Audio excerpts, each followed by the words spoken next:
தம்மையே ஒரு ஈவாய் நமக்கு தந்துவிட்ட ஆண்டவராகிய இயேசு கிறிஸ்துவின் நாமத்தில் உங்கள் யாவருக்கும் என்னுடைய அன்பான வாழ்த்துக்கள். இன்று நம்முடைய தியானத்திற்கான தலைப்பு ஈகை ஒரு கிருபை, கிரேஸ் ஆஃப் கிவிங். உபாகமம் 26ஆம் அத்தியாயம் முதல் 15 வசனங்களை நான் வாசிக்கிறேன். உன் தேவனாகிய கர்த்தர் உனக்கு சுதந்திரமாய் கொடுக்கும் நாட்டில் நீ போய் சேர்ந்து அதை கட்டிக்கொண்டு அதில் வாழ்ந்திருக்கும் போது, உன் தேவனாகிய கர்த்தர் உனக்கு கொடுக்கும் உன் தேசத்தில் நீ பயிரிடும் நிலத்தின் கனிகளில் எல்லாம் முந்தின பலனை எடுத்து ஒரு கூடையிலே வைத்து, உன் தேவனாகிய கர்த்தர் தமது நாமம் விளங்கும்படி தெரிந்து கொள்ளும் இடத்திற்கு போய் அந்நாட்களில் இருக்கும் ஆசாரியன் இடத்தில் சென்று அவனை நோக்கி, கர்த்தர் எங்களுக்கு கொடுக்க நம்முடைய பிதாக்களுக்கு ஆணையிட்ட தேசத்திலே வந்து சேர்ந்தேன் என்று இன்று உம்முடைய தேவனாகிய கர்த்தருடைய சந்நிதியில் அறிக்கையிடுகிறேன் என்பாயாக. அப்பொழுது ஆசாரியன் அந்த கூடையை உன் கையிலிருந்து வாங்கி அதை உன் தேவனாகிய கர்த்தரின் பலிபீடத்திற்கு முன்பாக வைக்க கடவன். அப்பொழுது நீ உன் தேவனாகிய கர்த்தருடைய சந்நிதியில் நின்று வசனித்து சொல்ல வேண்டியது என்னவென்றால், என் தகப்பன் அழிவுக்கு நேரான சீரியா தேசத்தானாயிருந்தான். அவன் கொஞ்சம் ஜனங்களோட எகிப்திற்கு போய் அவ்விடத்தில் பரதேசியாய் வாழ்ந்து அங்கே பெரிய பலத்த திரட்சியான ஜாதியானான். எகிப்தியர் எங்களை ஒடுக்கி எங்களை சிறுமைப்படுத்தி எங்கள் மேல் கடினமான வேலையை சுமைத்தன போது எங்கள் பிதாக்களின் தேவனாய கர்த்தரை நோக்கி கூப்பிட்டோம். கர்த்தர் எங்கள் சத்தத்தை கேட்டு எங்கள் சிறுமையையும் எங்கள் வருத்தத்தையும் எங்கள் ஒடுக்கத்தையும் பார்த்து எங்களை பலத்த கையினாலும் ஓங்கிய புயத்தினாலும் மகா பயங்கரலினாலும் அடையாளங்களினாலும் அற்புதங்களினாலும் எகிப்திலிருந்து புறப்பட பண்ணி எங்களை இவ்விடத்திற்கு அழைத்து வந்து பாலும் தேனும் ஓடுகிற தேசமாகிய இந்த தேசத்தை எங்களுக்கு கொடுத்தார். இப்பொழுதும் இதோ கர்த்தாவே, தேவரீர் எனக்கு கொடுத்த நிலத்தினுடைய கனிகளின் முதற் பலனை கொண்டு வந்தேன் என்று சொல்லி அதை உன் தேவனாய கர்த்தருடைய சந்நிதியில் வைத்து உன் தேவனாய கர்த்தருடைய சந்நிதியில் பணிந்து, நீயும் லேவியனும் உன்னிடத்தில் இருக்கிற பரதேசியும் உன் தேவனாய கர்த்தர் உனக்கும் உன் வீட்டாருக்கும் அனுக்கிரகம் பண்ணின சகல நன்மைகளின் நிமித்தம் சந்தோஷப்படுவீர்களாக.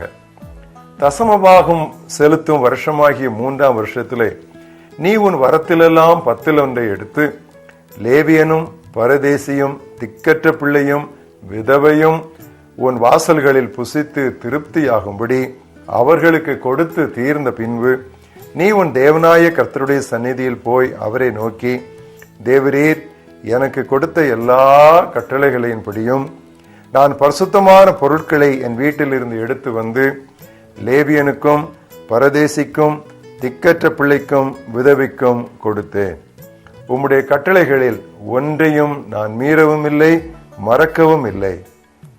நீர் உமது பரிசுத்த வாசஸ்தலமாகிய பரலோகத்திலிருந்து நோக்கி பார்த்து உமது ஜனங்களாகிய இஸ்ரவேலரையும் நீர் எங்கள் பிதாக்களுக்கு ஆணையிட்டபடியே எங்களுக்கு கொடுத்த பாலும் தேனும் ஓடுகிற தேசத்தையும் ஆசீர்வதியும் என்று சொல்லுவாயாக.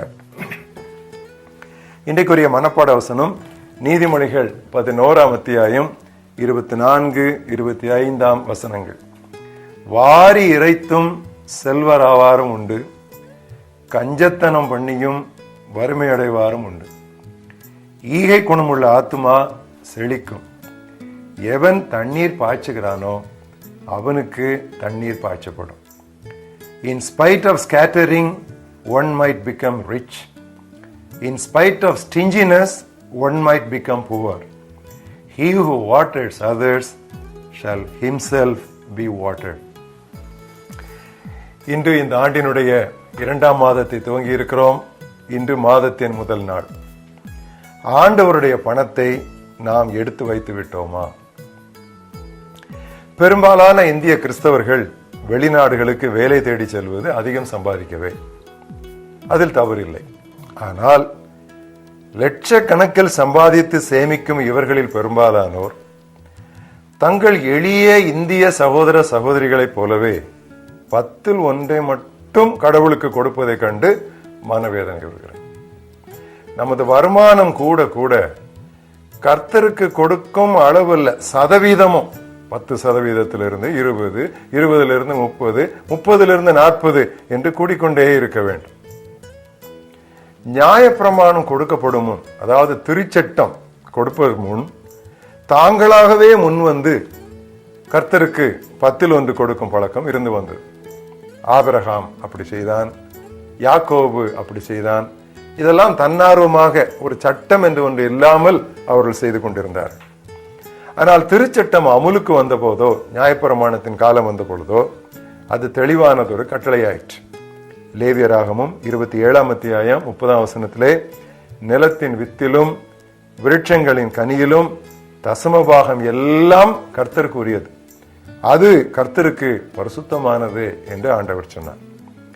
ஆனால் புதிய உடன்படிக்கைக்குள்ளே, புதிய ஏற்பாட்டின் காலத்திற்குள்ளே நாம் வரும் பொழுது அங்கே உள்ள உபதேசங்களில் தசமபாக சட்டம் இல்லை. புதிய ஏற்பாட்டில் கொடுத்தலை பற்றிய உள்ள பகுதிகளை எல்லாம் நாம் தெளிவாக வாசித்தால் சட்டமாக ஒரு முறை என்று எதுவுமே சொல்லப்படவில்லை. எடுத்துக்காட்டாக 2 கொரிந்தியர் 9:7 நான் வாசிக்கிறேன். மன வருத்தத்தோடோ கட்டாயத்தினாலோ அல்ல, ஒவ்வொருவரும் தன் மனதில் விரும்பியபடியே கொடுக்கட்டும். விரும்பியபடியே, as he purposes in his heart. உற்சாகமாய் கொடுக்கிறவனிடத்தில், cheerfully, உற்சாகமாய் கொடுக்கிறவனிடத்தில் கடவுள் பிரியமாய் இருக்கிறார். இந்த வசனத்திலே கட்டாயம் என்கிற பதம் கட்டளை என்று பொருள்படும். கட்டாயமாய் அல்ல, ஒரு சட்ட திட்டத்தின் கட்டளையின்படி அல்ல. மிக அருமையாக 2 கொரிந்தியர் 8ஆம் 9ஆம் அத்தியாயங்களை நீங்கள் நேரம் கிடைக்கும் போது வாசித்து பாருங்கள். அதில் கொடுத்தல் என்பது ஒரு கிருபை என்று அழைக்கப்பட்டிருக்கிறது. 8ஆம் அத்தியாயம் 1 வசனம், 2ஆம் வசனம், 6ஆம் வசனம், 7ஆம் வசனம், 19ஆம் வசனம், அதே விதமாக 9ஆம் அத்தியாயம் 14ஆம் வசனம். இந்த வசனங்களில் எல்லாம் கொடுத்தல் ஒரு கிருபை. Giving is a grace. ஈகை ஒரு கிருபை. கிருபையை கணக்கு போடவோ அளக்கவோ முடியுமா? மக்கெதோனியாவிலே இருந்த விசுவாசிகளை குறித்து பவுல் என்ன சாட்சி சொன்னான் தெரியுமா? தங்கள் திறனுக்கு ஏற்றவாறும் தங்கள் திறனுக்கு அதிகமாகவும் கொடுப்பதற்கு தாங்களே, வாலண்டரிலி, வித்தவுட் எனிபடி ஃபோர்சிங் தம், தாங்களே மனதுள்ளவர்களாய் இருந்தார்கள் என்று பவுல் அவர்களை பாராட்டுகிறார். ஆனால் இன்றோ பல சபைகளிலும் கிறிஸ்தவர்கள் நடுவிலும் பழைய ஏற்பாட்டின் இந்த குறைவான தரமாகிய தசம பாகத்திலேயே இருந்து விடுகிறது. எத்தனை துக்கமான ஒரு காரியம். ஒருவேளை ஆண்டவருக்காக கொடுக்க துவங்கும் பொழுது தசம பாகத்தில் துவங்கலாம். It's a good place to start, but it's not good to stay there. துவங்குவதற்கு அது நல்ல ஒரு பழக்கம்தான். ஆனால் மற்ற கிருபைகளில் நாம் வளர்வது போல கொடுத்தல் என்னும் கிருபையிலும் நாம் வளர்ந்து கொண்டே போக வேண்டும். கொடுக்க வேண்டும், கொடுக்க வேண்டும், கொடுத்து கொண்டே இருக்க வேண்டும். அது நம்மை பாதிக்கும் வரை நாம் கொடுத்து கொண்டே இருக்க வேண்டும். தாவீது ஒருமுறை சவாலாக சொன்னான், நான் இலவசமாய் பெற்று எதையும் நான் கர்த்தருக்கு படைக்க மாட்டேன். I will not offer to God anything that costs me nothing. 2 Samuel 24:24 நல்ல ஒரு வசனம். நான் கடவுளுக்கு எவ்வளவு கொடுக்க வேண்டும் என்று பலர் கேட்பார். கூட்டங்களிலே கேள்வி நேரத்தில் கடவுளுக்கு நாங்கள் எவ்வளவு கொடுக்கணுங்க அப்படின்னு கேட்பார்கள். எனக்கு எவ்வளவு வைத்துக் கொள்ளலாம் என்பதுதான் சரியான கேள்வி. ஏனென்றால் நாம் கொடுப்பது எதுவும் நம்முடையதல்ல, அவரிடமிருந்து நாம் பெற்றுக்கொண்டதை தான் நாம் திருப்பி அவர் கையிலே கொடுக்கிறோம். இந்த தியானத்தை நான் எழுதி கொண்டிருக்கும் பொழுது ஏதாவது ஒரு பாட்டு புத்தகத்திலே இந்த கொடுத்தலை பற்றி ஒரு பாட்டு வராதா என்று நான் எத்தனையோ எழுப்புதல் கீதங்கள், கன்வென்ஷன் கீதங்களை தேடி பார்த்தேன். இல்லவே இல்லை. கடைசியிலே கீர்த்தனையிலே பொன்னுசாமி ஐயர், மதுரையை சேர்ந்தவர், ஒரு அழகான ஒரு பாடலை ஏற்றியிருக்கிறார். அதிலே ஒரு கவி, 10ல் 1 பங்குதானோ 10னில் கட்டப்பட்ட யூதருக்கல்லோ, அத்தன் உனக்களித்த அளவை உட்கார்ந்து பார்த்தால் 10ல் 1 பங்கல்ல பல மடங்கு ஆகிடாதோ. அடிக்கடி நாம் நினைக்கிறோம், பெந்தைக்கோஸ்தே சபைகள் அல்லது இவ்விதமான சுயாதீனமான சபைகள் தான் 10ல் 1 கொடுக்க வேணும், 10ல் 1 கொடுக்க வேணும், தசமபாவம் என்று சொல்லி வலியுறுத்துவார்கள் என்று சொல்லி நாம் நினைக்கிறோம். ஆனால் புராதன சபைகளின் பாடல் புத்தகமாகிய கீர்த்தனையிலே இந்த வரி இருக்கிறது. மறுபடியும் வாசிக்கிறேன். என்னை கேட்டுக்கொண்டிருக்கிறவர்கள் நீங்கள் எந்த சபையை சேர்ந்தாலும் இந்த கீர்த்தனையின் கவி மறுபடியும் உங்களுடைய மனதிலே பதிய வேண்டும் என்று திரும்பவும் நான் அதை வாசிக்கிறேன். 10ல் 1 பங்குதானோ, அது 10னில் கட்டப்பட்ட யூதருக்கல்லோ. அத்தன் உனக்களித்த அளவை உட்கார்ந்து பார்த்தால் 10ல் 1 பங்கல்ல பல மடங்கு ஆகிடாதோ. வாரி இறைத்தும் செல்வராவாரும் உண்டு, கஞ்சித்தனம் பண்ணியும் வறுமையடைவாரும் உண்டு. ஈகை குணமுள்ள ஆன்மா செழிக்கும், எவன் தண்ணீர் பாய்ச்சுகிறானோ அவனுக்கு தண்ணீர் பாய்ச்சப்படும். ஜெபிப்போம். நல்ல ஆண்டவரே, இந்த ஆண்டின் 2ஆம் மாதத்தின் முதல் நாளுக்கு நீர் எங்களை கொண்டு வந்ததற்காக நாங்கள் உமக்கு நன்றி சொல்கிறோம். நாங்கள் உம்மிடத்திலிருந்து பெற்றது, கேட்டு பெற்றது, கேட்காமல் பெற்றது கர்த்தாவே ஏராளம் ஏராளம் ஏராளம், கணக்கிட முடியாத ஆண்டவர். கர்த்தாவே, நீர் கணக்கில்லாமல் எங்களுக்கு தரும் பொழுது நாங்கள் கணக்கு போட்டு உமக்கு வரி செலுத்துவது போல் செய்வது உம்மை எவ்வளவு துக்ககரமாக்கும் ஆண்டவரே.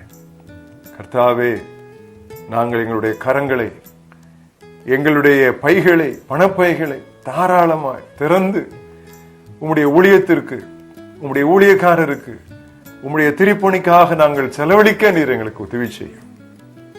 ஒருவேளை தொலைக்காட்சி பெட்டியிலே இந்த செய்தியை கேட்டுக்கொண்டிருக்கிற எவராவது 10ல் 1 கூட உமக்கு கொடுக்காத ஒரு நிலையில் இருப்பார்கள். ஆனால் அந்த ஒரு பரிதாபமான நிலையில் இருந்து அவர்களை நீர் சீக்கிரம் வெளியே கொண்டு வர இன்றைக்கு அவர்கள் ஒரு தீர்மானம் எடுக்கட்டும். ஆண்டவர் எனக்கு செய்த நன்மைகளுக்காக நான் செய்யக்கூடிய மிக குறைந்த அளவு 10ல் 1 நான் என் ஆண்டவருக்கு கொடுக்க வேண்டும். 10ல் 1 உமக்காய் கொடுக்கும் பழக்கம் உள்ளவர்கள் 10% 15 ஆக்கட்டும், 20 ஆக்கட்டும், 30 ஆக்கட்டும், சதவிகிதத்திலே கூடிக்கொண்டே போகட்டும். கொடுத்து கொடுத்து கொடுத்து எங்களை பாதிக்கும் வரைக்கும் நாங்கள் கொடுக்கட்டும். நீர் உண்மையே கொடுத்தீரே, கடைசி சொட்டு ரத்தத்தையும் எங்களுக்காக சிந்தினீரே. நாங்கள் உமக்கு எவ்வளவு கொடுத்தாலும் அது ஒரு பெரிய காரியம் அல்ல. இந்த உணர்வோடு எங்கள் வாழ்நாட்கள் முழுவதும் கர்த்தர் எங்களை நம்பி தருகிற பணத்தை நாங்கள் செலவழிக்க உதவி செய்யும். இயேசு கிறிஸ்துவின் நாமத்தில் பிதாவே, ஆமென்.